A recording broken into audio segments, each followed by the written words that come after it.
Il me fit passer auprès d'eux, tout autour. Et voici, il était fort nombreux à la surface de la vallée. Et ils étaient complètement secs. Il me dit, fils de l'homme, ces eaux pourront-ils revivre? Je répondis, Seigneur éternel, tu le sais. Il me dit, prophétise sur ces eaux et dis-leur, ô semences desséchées, écoutez la parole de l'Éternel. Ainsi parle le Seigneur éternel à ces eaux. Voici, je vais faire entrer en vous un esprit et vous vivrez. Je vous donnerai des nerfs, je ferai croître sur vous la chair. Je vous couvrirai de peau, je mettrai en vous un esprit et vous vivrez. Et vous saurez que je suis l'Éternel. Je prophétisais selon l'ordre que j'avais reçu. Et comme je prophétisais, il y eut un bruit. Et voici, il se fit un mouvement et les eaux s'approchaient les uns des autres. Je regardais et voici, il leur vint des nerfs, la chair crue et la peau les couvrit par-dessus. Mais il n'y avait point en eux d'esprit. Il me dit, prophétise et parle à l'esprit. Prophétise, fils de l'homme, et dis à l'esprit, ainsi parle le Seigneur éternel. Esprit, viens des quatre vents, souffle sur ces morts, et qu'ils revivent. Je prophétisais selon l'ordre que m'avait donné, et l'esprit entra en eux. Et il reprit vie, et ils se tinrent sur leurs pieds. C'était une armée nombreuse, très nombreuse. Fin de la lecture. Alléluia. Alléluia. Alléluia. Alléluia. Nous disons merci à Dieu qui a permis que notre cher ami Robinson arrive ici. Robinson est anglophone, je sais qu'il comprend français, nous understand French. Small, but good. That is the truth. You understand French. So we are going to pray in French. And I mean later if you want, I can sum up the lesson for you. Okay. I know that you know. Yeah, you are not the one who doesn't know. You know. So for the people who know, there is not so hard thing to do. Okay. Ézéchiel 37, nous l'avons annoncé, le mystère, la révélation du mystère des ossements desséchés. The dry bones. Les ossements desséchés. Ce texte, qu'on nous a lu en 10 versets, sera traité sur 3 enseignements. Alléluia. Alléluia. Il sera traité sur 3 enseignements parce que à chaque étape, nous allons arriver à une progression qui va nous permettre d'entrer dans le fond de la révélation, dans la vérité de la parole. Parce que quand on prend 2 Corinthiens 4, verset 13, la Bible dit que l'esprit de foi est dans la parole. The spirit of the faith is in the scripture. Dans la parole, nous avons l'esprit de foi. Ça veut donc dire que la parole est esprit et vie, selon Jean 6. Je crois pas du verset 60 et 63. La parole est esprit et vie. Et la parole a 3 fondements. Il y a le son, non d'abord, le souffle. Parce qu'on ne peut pas parler sans qu'il sorte du souffle de nos bouches. Et donc ça veut donc dire que c'est le souffle que Dieu a mis en nous. Et dans ce souffle-là qu'il y a la capacité de parler. C'est pourquoi l'homme seul, ayant reçu le souffle, c'est l'homme seul qui parle. Donc il y a 2 personnes sur qui parlent. Il y a Dieu et puis il y a l'homme. Donc c'est les 2 qui peuvent communiquer. Sur les autres, on les dresse. Quand on prend un chien, on le dresse. On prend un lion, on le dresse. Il ne peut pas parler. On lui impose. On lui fait faire des choses et c'est l'habitude qui lui donne l'éducation. Or, la parole est très importante parce que le premier fondement c'est le souffle. Donc c'est un esprit. La parole est un esprit. C'est pourquoi quand tu parles et que l'esprit de la parole n'est pas bon, il irrite l'esprit qui l'entend. Et puis ça crée des problèmes. Et l'esprit de la parole, c'est cet esprit qui rentre en communion avec notre esprit pour mieux comprendre ce qui est dit. Souffle. Ensuite, on a le son. C'est-à-dire on entend un son. Et le son, on appelle le timbre vocal. Voilà. Ce qui fait que nous pouvons distinguer ceux qui parlent. Si ma fille Brenda parle, on sait que c'est différent de maman Bertine. On sait que c'est différent du chargé Paul Séraphin. Parce que le timbre vocal est différent. Chacun est lié, identifié à son timbre vocal. Mais, en plus des deux choses que je viens de citer, il faut aussi ajouter le sens. Parce qu'on peut entendre un son, mais on ne peut comprendre le sens que si nous pouvons coder, ou plutôt nous avons le code du langage de la parole. C'est-à-dire, on comprend français. Donc, quand quelqu'un parle en français, on sait ce qu'il dit. Voilà. Ouais, c'est ça le code du langage. Et le code du langage est fait par l'alphabet et tout ce qu'on apprend à l'école. Voilà. Alors, le langage de Dieu aussi est codé. C'est pourquoi on ne peut pas expliquer la parole de Dieu. Non, on ne peut pas l'expliquer. C'est pas possible. Personne ne peut expliquer la parole de Dieu. Ça ne s'explique pas. Oui, parce que quand Dieu parle, il faut avoir le discernement pour savoir ce qu'il a dit. Le langage de Dieu a besoin de discernement.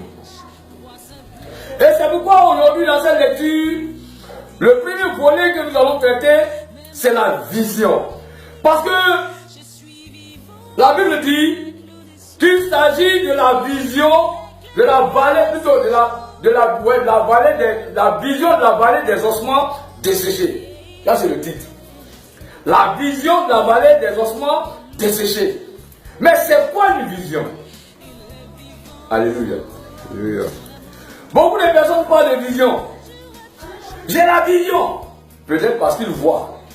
Oui, la perception peut-être le toucher, mais quand on l'a vu, c'est la vision. Quand on a aussi la capacité de faire des projets, c'est une vision. Et ici, on ne parle pas de ça. Ce de quoi Dieu parle, c'est le don spirituel de la voyance. Alléluia. Alléluia. Alors, la première partie donc de cet enseignement va concerner ce qui est le titre. La vallée, la vision de la vallée des ossements desséchés. Alléluia. Alléluia. Une vision a besoin de discernement pour avoir la révélation du message. Parce que la vision est composée d'images. Mais, comme par exemple les rubis, comme les énigmes, on peut te montrer plusieurs images, mais les images qui se suivent ou les images qui sont un peu mélangées, mais Dieu veut nous faire comprendre une chose, donc il donne le discernement. Alléluia. Alléluia. Et la vision fait partie des 9 dons spirituels. Il y a dons spirituels. Donc on parle à 1 Corinthiens 12. Une vision est un message composé d'images. Un message composé d'images, mais les images ne traduisent pas forcément ce que Dieu veut dire. C'est pourquoi on a obligatoirement besoin du discernement. Et le discernement est aussi un autre don. Alléluia, alléluia. Qui fait partie des 9 dons, le discernement. 1 Jean 4, non, je crois, 1 Jean 4, verset 8 dit, 1 Jean 4, verset 1 dit, nous ne devons pas donner foi à tout esprit, mais nous devons chercher à discerner. Donc le discernement est la première chose que chacun des chrétiens devait rechercher pour comprendre, pour savoir. Sans le discernement, on ne peut rien comprendre. On ne peut rien savoir. Alors, si une vision est un message composé d'images, c'est comme dire qu'il nous faut obligatoirement le discernement pour comprendre. En Nombre 12, verset 6, quelqu'un peut lire ça. C'est quoi le prophète? Voilà ce que va nous dire la Bible. Parce que beaucoup de personnes pensent qu'elles sont des prophètes tout simplement parce qu'elles ont eu un flash, une hallucination, elles ont vu des images, elles sont des prophètes. Qui est prophète? Le prophète, c'est celui qui prophétise, c'est vrai. Mais la définition biblique donnée par Dieu, oui, Nombre 12, verset 6, que dit la Bible? Et il dit, Dieu dit, écoutez bien mes paroles. écoutez bien mes paroles. Lorsqu'il y aura parmi vous un prophète, Lorsqu'il y aura parmi vous un prophète, c'est dans une vision que moi, dans une vision que moi, l'Éternel, je me révélerai à lui. retenez bien le verbe, je me révélerai à lui. C'est dans un songe Dans un songe que je lui parlerai. que je lui parlerai. Ça fait 2 verbes. Par la vision, Dieu se révèle et par les songes qu'il parle. Alléluia. Le songe est une vision nocturne. Paul nous parle de la vision et Pierre reçoit une vision avant d'arriver chez Corneille. Et quand on va dans l'Ancien Testament, il y a des visions. Et ici, c'est une vision. Dieu prend Ézéchiel, le prophète, il le dépose au milieu d'une vallée où il y avait des eaux partout. C'est pas un cimetière, parce que dans un cimetière, les eaux sont cachées. C'est ça la vision. C'est vrai, on parle de mort. Mais certainement qu'il ne s'agit pas des morts physiques. Mais un mort est un mort. Parce que l'esprit de mort, il n'y en a pas deux. L'esprit de mort peut avoir plusieurs duplications. La paresse, le blocage, le nanisme, tout ça c'est des esprits de mort. Ce qui ne grandit pas, ne contient pas de vie. Tout ce qui ne bouge pas est mort. Mais alors, si le songe est une vision nocturne, la vision, c'est-à-dire celle qui se révèle par des images, est une vision diurne, c'est-à-dire qu'on voit dans la journée. On n'a pas besoin de dormir. En prenant compte les 2 verbes, il est donc question de code de langage. Parce que dans le premier, on dit Dieu dit se révèle dans la vision. Donc une révélation, c'est d'abord les images plus le discernement. Voilà. La parole est un moyen d'expression tout comme le gestuel, mais comprendre une parole, comprendre une vision a besoin de discernement. Tout songe, tout comme le songe de Pharaon a eu, c'est répété 2 fois. Et le songe avait les magiciens avaient des difficultés. Quand vous prenez, je crois bien, Genèse 41, verset 32. Oui. Ils avaient des problèmes pour discerner. Pourquoi ils avaient des problèmes pour discerner? Tout simplement parce qu'ils ne pouvaient pas comprendre le langage de Dieu. Ce n'est pas un démon qui a parlé, c'est Dieu. Si ce n'est pas un démon qui a parlé, alors le songe de Pharaon ne peut pas être discerné par des magiciens. C'est une question de code, de langage. Puisque une vision a besoin d'être révélée. Donc une vision a besoin de discernement pour être interprétée. On ne peut pas interpréter sans discernement. Les images plus le discernement dont la révélation. Oui. Alors, On ne peut pas donner un autre sens à ce que Dieu a dit sans faire mentir Dieu. Donc sans se condamner soi-même par un mensonge. Oui. Aucune interprétation ne pouvait donc se faire par ces personnes qui sont des magiciens, parce que celui qui a parlé n'était pas un démon, c'était Dieu. Et son langage ne peut être compris que par ceux qui peuvent le saisir. Alléluia. Alléluia. Voici ici un exemple. Prenons Amos 8. Amos 8, versets 1 et 2. Pourquoi on a besoin de discernement pour savoir ce que Dieu a dit? Oui, Amos 8, versets 1 et 2. Le Seigneur l'Éternel m'envoya cette vision. Dieu envoya une vision au prophète Amos. Voici, c'était une corbeille de fruits. Une corbeille de fruits. Il dit, que vois-tu, Amos? Il n'a pas dit qu'entends-tu. Il dit que vois-tu. Comme Ézéchiel au milieu de la vallée voyait des eaux desséchées.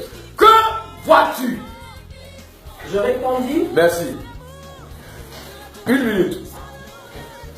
Il a vu, ouais, vous dites, dites ce qu'il a vu. Je répondis, une corbeille de fruits. Alors, Amos a vu une corbeille de fruits. Aujourd'hui, nous avons des prophètes, des visionnaires qui ont, j'allais dire, cette habitude de coller les visions avec les discernements des autres. Parce que c'est une corbeille de fruits, ils vont dire tout à l'heure que c'est le bonheur. Alléluia. Alléluia. Ils vont discerner tout de suite pour dire que ouais, si on avance à lui une corbeille de fruits, c'est le bonheur. Or, continue de lire. Et l'Éternel me dit. L'Éternel me dit. La fin est venue pour mon peuple. La fin. Au lieu de le bonheur est annoncé pour mon peuple, l'Éternel dit, malgré que ça soit une corbeille de fruits, il dit la fin est venue pour mon peuple. Et Ézéchiel voit dans cette vallée des eaux. Le spectacle était désastreux. C'était une catastrophe. Une catastrophe. Alors, qu'est-ce qui se passe? Dieu dit que la fin est venue pour mon peuple. Mais pourquoi Dieu peut-il parler ainsi? Pourtant, on a vu des fruits. Matthieu 12, verset 33. On reconnaît l'arbre à son fruit. Si l'arbre est bon, le fruit sera bon. Donc, ça veut donc dire que la fin d'un processus, le fruit est la fin d'un processus. Ça veut dire que ce que tu as semé là, sa fin c'est un fruit. Le peuple n'a pas bien agi. Le peuple s'est comporté mal. Alors Dieu dit, continue. Je ne lui pardonnerai. Je ne lui pardonnerai pas. Oui. En ces jours-là, les chants du palais seront des gémissements. C'est ça la vérité. Dieu est fâché, il est en colère. Parce que le peuple a commencé à se comporter en vagabond spirituel. Le peuple a commencé à se comporter en adultère spirituel. Le peuple a commencé à faire ce qu'il veut. Et alors, Dieu est outré. Il est fâché. Il est en colère. Ce qu'ils ont semé, on est arrivé à la fin. Ce sont les fruits.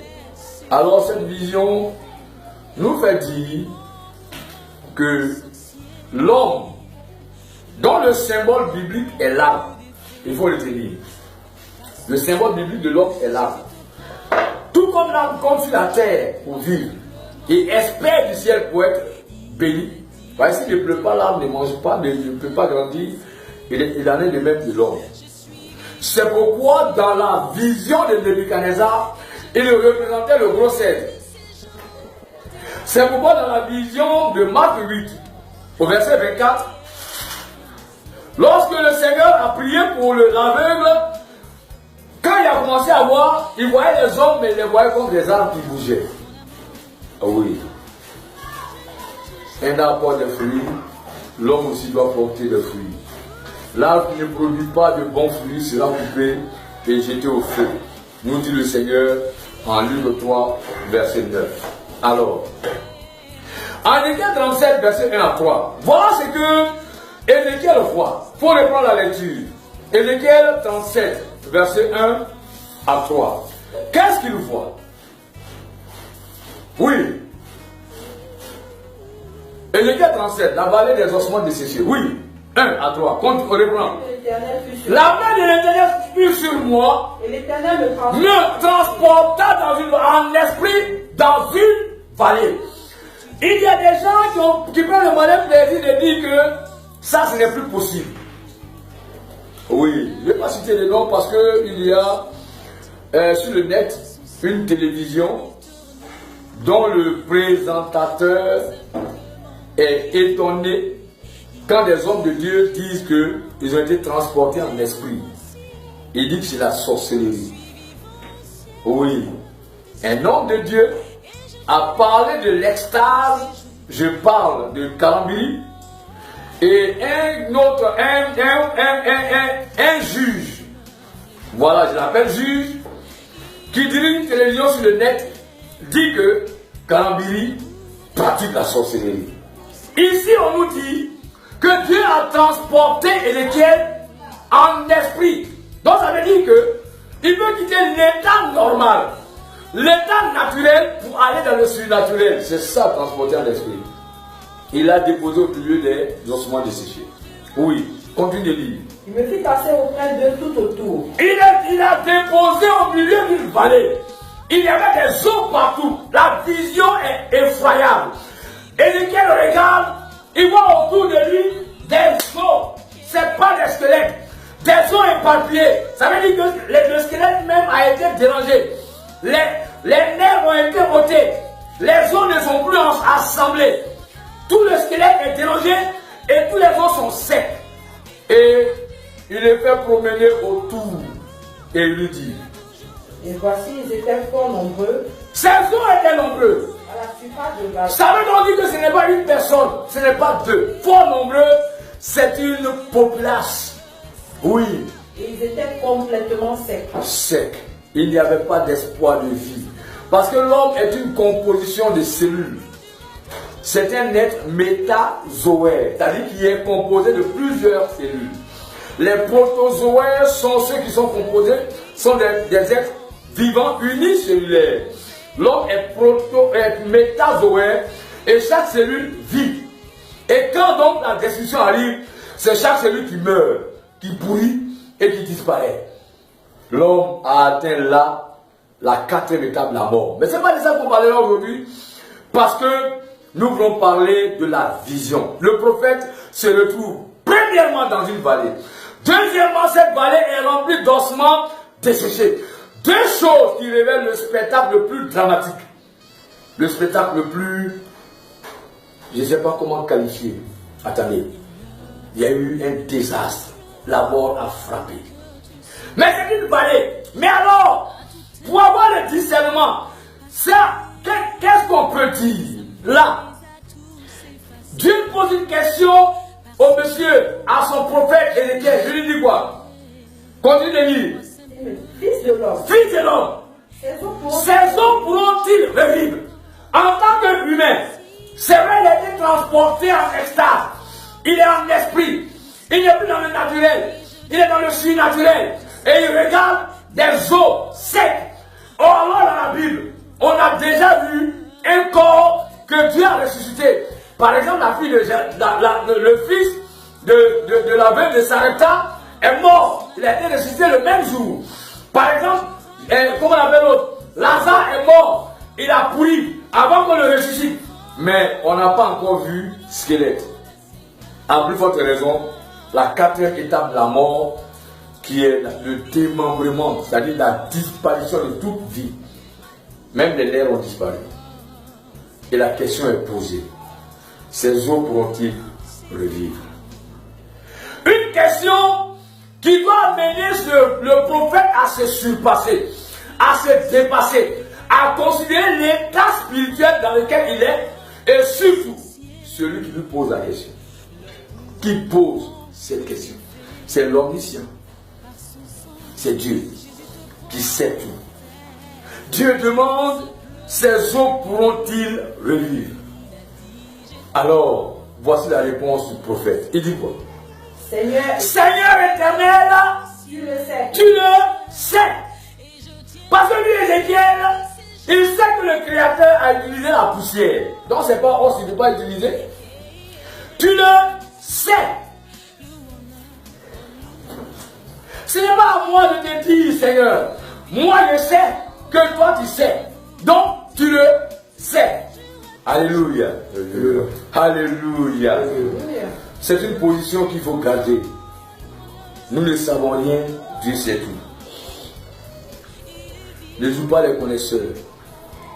Ne joue pas les sachants s'il n'a rien appris. Mais celui qui sait doit dire ce qu'il sait. Les connaissances que le Seigneur nous donne ne sont pas pour nous. La boîte de sel n'a rien à tirer à la sauce. Mais sans la boîte, le sel aussi n'est pas quelque part. Voilà. Nous sommes comme une boîte de sel qui contient ce que Dieu a mis, qui est nécessaire pour les autres. 1 Corinthiens 12, verset 7, la Bible dit que le don spirituel est pour l'utilité commune. Et la différence entre un don spirituel et un talent, c'est que le talent est naturel. Quelqu'un qui est grand de taille peut par exemple toucher à une ampoule qui est fixée au plafond. Mais s'il ne sait pas comment on enlève l'ampoule, il ne pourra pas l'enlever. Le talent s'appelle la taille. Mais le don apporte la capacité spirituelle. C'est-à-dire aller au-delà du talent.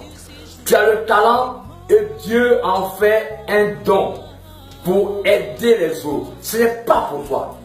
La vision pour le visionnaire ou le prophète, ce n'est pas pour toi. C'est pourquoi en Ésaïe 6, verset 8, Dieu dit, qui enverrait?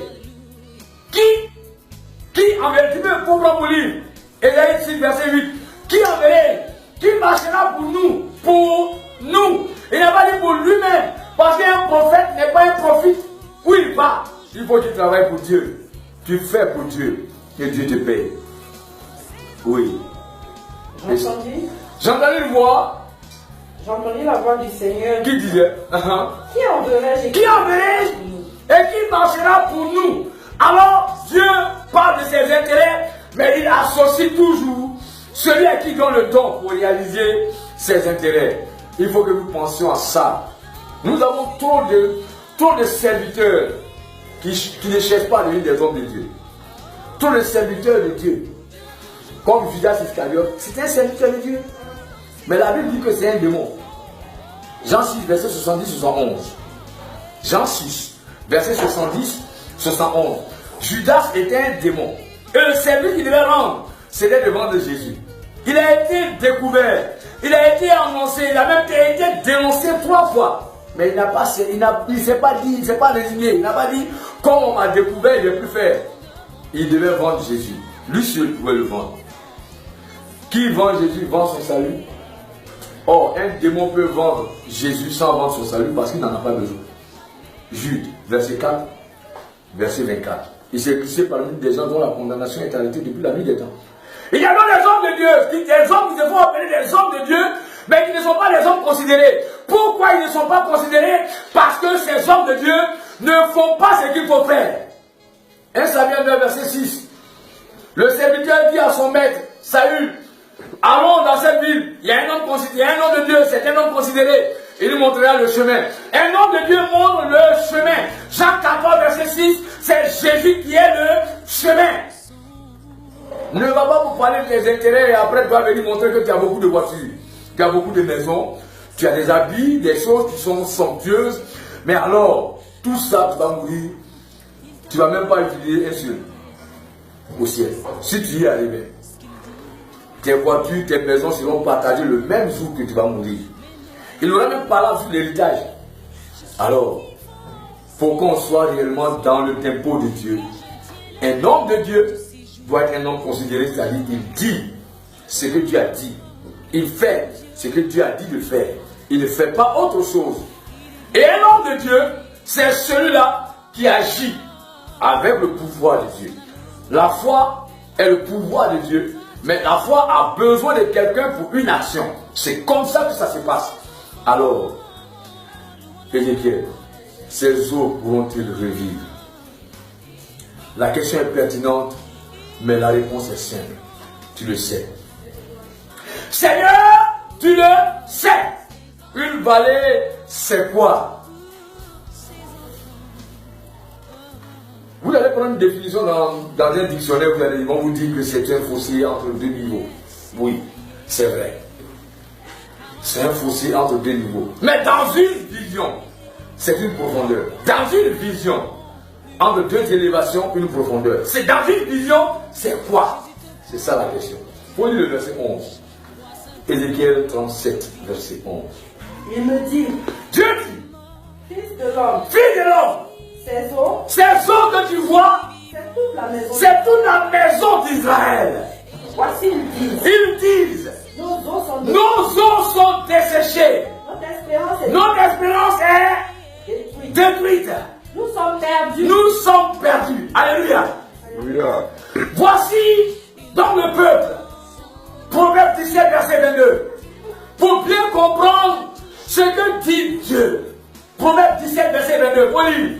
Dieu dit, par rapport au discernement qu'il a donné à Ézéchiel, il dit que le peuple dit, nos eaux sont desséchées, notre espérance est perdue. Comme la femme, la veuve de Sarepta, qui n'avait qu'un seul enfant. L'enfant est mort. Et cet enfant mourant meurt en même temps avec la pérennisation du nom de la famille.